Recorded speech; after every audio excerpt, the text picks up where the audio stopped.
Hi, Assalamualaikum, welcome back to my channel. For those who are new here, this is Atatash. We make videos on DIY, tree flip, home decor and arts. So if you are into those kind of video, press subscribe.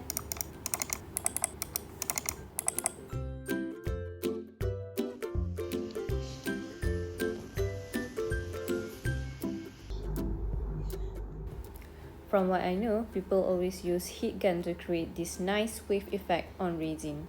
I don't have any heat gun, so I'm using other alternative, which is a hairdryer.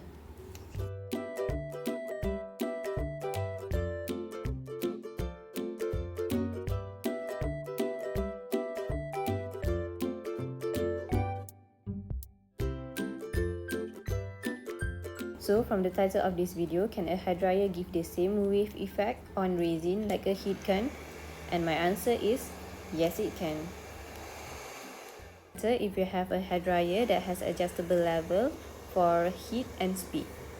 And it is also great if you have an attachment of the mouth like this so that you can have more control on the air movement.